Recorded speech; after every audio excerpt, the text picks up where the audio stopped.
All right, let's just jump straight in. If you feel like you just can't concentrate on anything anymore, I'm here to tell you something that might sound a little crazy. You don't actually have a focus problem. What you have is a dopamine problem. I mean, really think about it for a second. 10, maybe 15 years ago, you could probably just sit down and get lost in a book for hours, right? Now, how long does it take before you get that itch, that little twitch to just check your phone? A couple of minutes, maybe? So what happened? Did you just get lazy all of a sudden? No way. Something way deeper has actually shifted inside your brain. And here's the thing you've got to understand. This whole rewiring, it's not your fault. Seriously. You've basically been trained by the world we live in.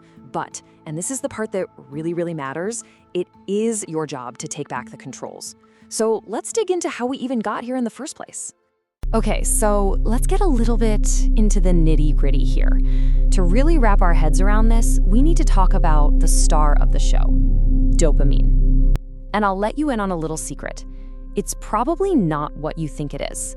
The way it works is a bit of a surprise. You know, we've all heard dopamine called the pleasure molecule, but that's a huge misunderstanding. It's actually the molecule of wanting, of anticipation. It's that drive that gets you off the couch, the thing that makes you pursue a reward.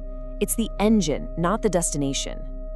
And this is the battle your brain is fighting every single minute of every day. On one side, you've got these super fast, super easy dopamine hits just a scroll away. And on the other, you have things like reading or studying, where the reward is way down the road and takes a ton of effort. So what's your brain gonna choose? It's wired for efficiency, so it's almost always gonna go for the quick win. So next time you sit down to do some deep work and your brain just starts screaming at you, "Hey, this is hard, let's go look at something shiny," I want you to remember this. That's not a character flaw. It's not you being weak. It is a perfectly trained response from years of conditioning. You've taught your brain to want that instant hit. But, you know, this constant chase for easy stimulation, it's not free. There's a real cost, a high price actually. And that price is that it completely changes how you experience everything else, making normal life feel, well, kind of boring. So here's a look at what's happening inside your head. Think of it like this. Your brain has a default level of dopamine, a baseline. But when you bombard it with constant, high-intensity stimulation, that baseline actually drops.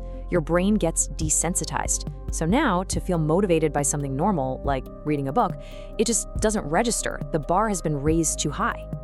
And that chemical reality leads directly to these symptoms, which I bet sound pretty familiar. Everyday tasks feel dull.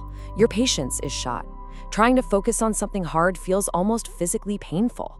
You start a task, and literally 5 minutes later, you've got that antsy feeling, that urge to escape. It's because your brain is now an intensity junkie. Okay, so that's the problem. How in the world do we fix it?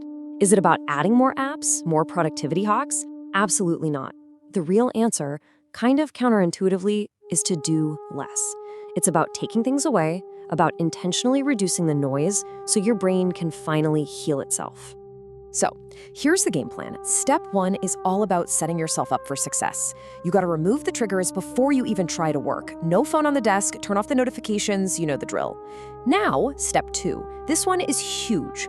You have to normalize being bored again. I mean, literally, just sit for 10 minutes. No music, no phone, nothing. And yeah, it's gonna feel super uncomfortable at first, but listen, that discomfort, that's your brain healing.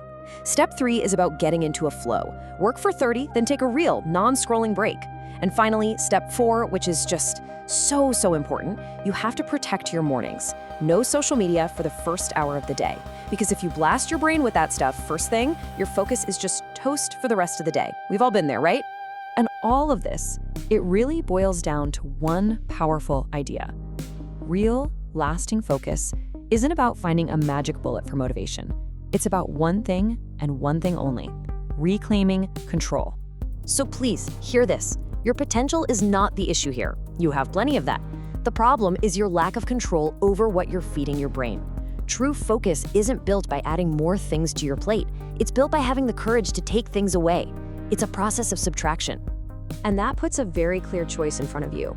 A choice you're making every single day, whether you realize it or not. On one path, you intentionally reduce the noise, you let your brain heal, and you watch your dopamine system slowly come back to life. On the other, you just keep going as you are, and your attention span gets shorter and shorter. Who you become is really just a matter of what you feed your brain today. So let's end with this. Don't go out and try to change everything overnight. That's not the point. The real first step, the foundation of all control, is just awareness. So here's my question for you. For this next week, what's one thing you can just observe about your habits? No judgment, no trying to fix it yet, just watch. Because simply noticing, well, that's where your freedom begins.